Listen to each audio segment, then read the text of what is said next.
Do you want to write more in 2022?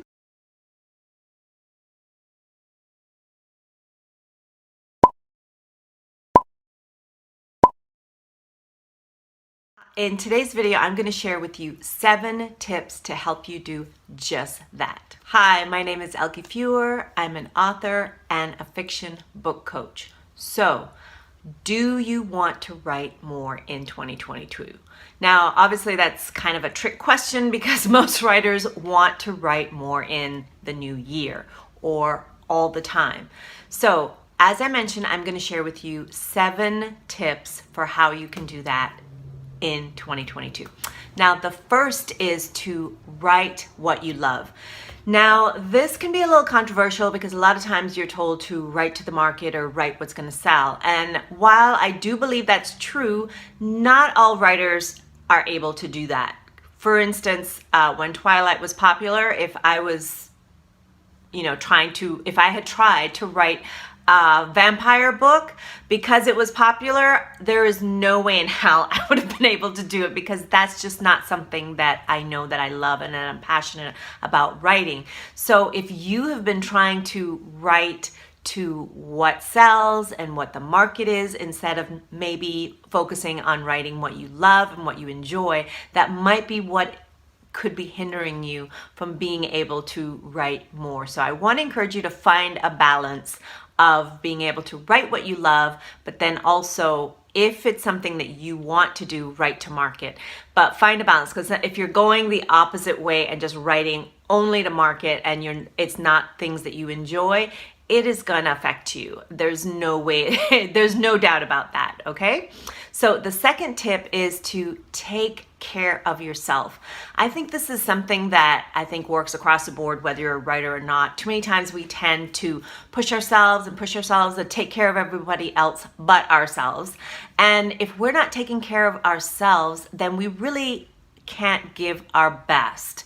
You know what I mean? And what I mean by taking care of yourself, what it looks like is taking care of yourself physically, whether that means eating right, exercising, whatever that means. Taking care of yourself emotionally, whether that's your mental health, your spiritual health, whatever that looks like or means for you, is just finding ways to make sure that you're taking care of yourself, because the better you feel, the better it is and the easier it is for you to write as well too. If you're depressed and if you're feeling like crap and you're not eating well, not taking care of yourself, not getting enough sleep, then it's really going to be difficult to be your best and be your most creative.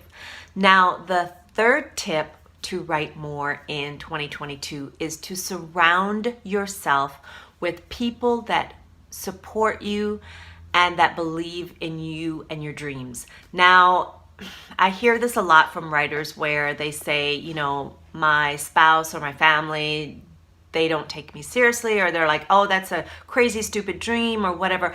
And it can be really hard to write and to feel motivated if that's what's in your circle. So I want to encourage you to find a new circle. Now, obviously with friends and certain families, you can't exactly kick them out of your circle or get rid of them. But what you can do is to find people that, whether they're fellow writers or just people who are there who will encourage you and support you with writing your book or whatever your writing dreams are. That's really important.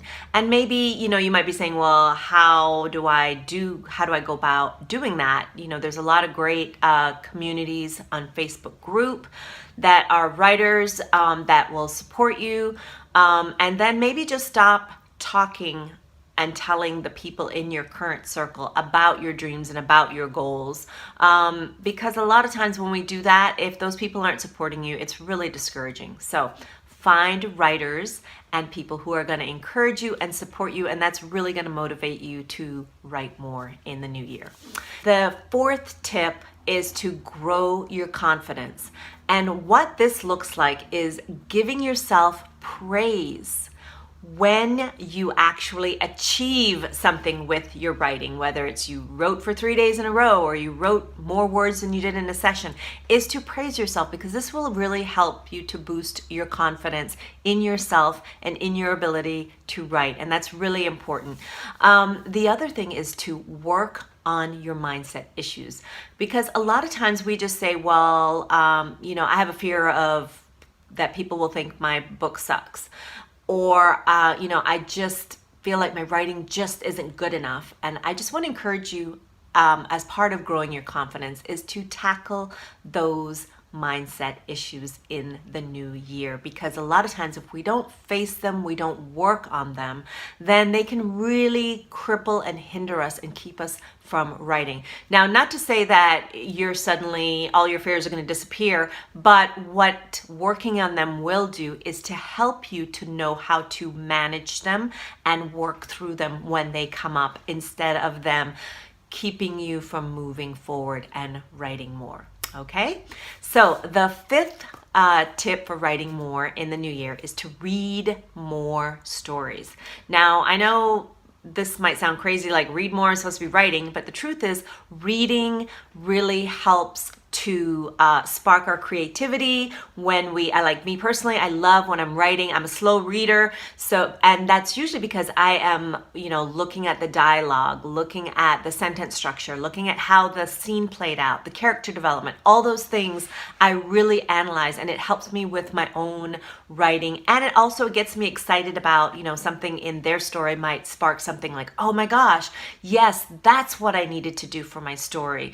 Not necessarily copying it, but it might spark an idea of how I can work on things in my own story.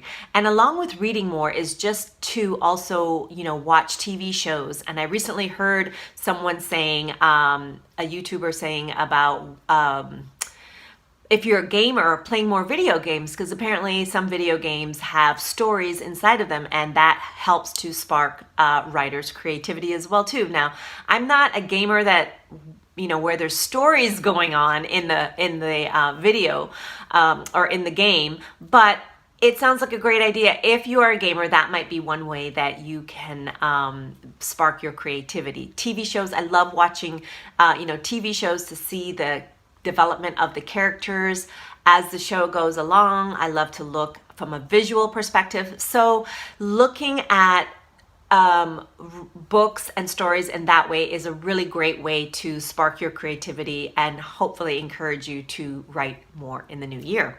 So the next tip is to find your flow. And this is such a huge one. I talk to my clients about this all the time and what this means is really just finding what works for you as far as helping you to write, helping you to spark that creativity. So for instance, like a lot of times we're told to write every day. Now that doesn't always work for every writer. If that fits you, then that's great, and it helps you to build up a great habit of writing, perfect. But not everybody writes that way. Some writers prefer to write on the weekends for hours at a time. Some writers prefer, they're what you call binge writers, where they have a writing retreat and they plug out like half the book in a weekend, because that's what works for them. And I think too many times we are basically saying, well, so-and-so, this famous writer writes this way and look how successful they are, I need to do the same, when the truth is it's not something that will necessarily work for us, and why we have to find our own flow and our own thing that helps us to write consistently. And I think if you're trying to fit yourself into a box and it's not working, I want to encourage you to try something new, try something different. That's really the best way of how to find your own flow, right? So try different things and find what works for you and what helps you to write more words. All right, the seventh one is to have a plan. And this is a huge one, really, because a lot of times our plan consists of, I want to write a book this year. Okay, well, what does that look like? Because it's not just about having the plan, it's about breaking down the different steps it's going to take in order to achieve that. So if your plan is to write a book, then what does that look like? How many words do you want it to be? How many words is that going to be that you need to write every day or every week or depending on your flow? And really breaking down the steps and making the time to put your plan in place with once you know all the steps that happens. Because too many times it's just easy to say, oh, I'm going to write a book this year and I'm going to, sit down when the inspiration hits, and we're looking at the end of the year and you've maybe written 2 chapters just because you haven't put that plan in place. Now, if planning doesn't work for you, I get it. If you just say, I'm going to write, and you just write when you feel like it and it works for you, then perfect, because there's a lot of writers that's how they do it and it works for them. But if what you're doing isn't working, then maybe it's time to change your plan. And the way to do that is just to look at what is it that you want to achieve for the year with your writing, to write more, and what does that look like step by step? Like, does that mean writing every day? Does that mean finding an accountability partner? What does that look like? And just being as specific as possible, because that's really what's going to make it work. All right. So I hope you found those tips helpful. If you did, please like and share the video and subscribe to the channel, of course. I am going to be sharing, I'm going to be diving a little bit more into planning and how to plan out things for your writing life in this new year. So I hope you'll subscribe to watch those in the coming weeks. All right. Thank you so much. And I will see you in the next video. Bye.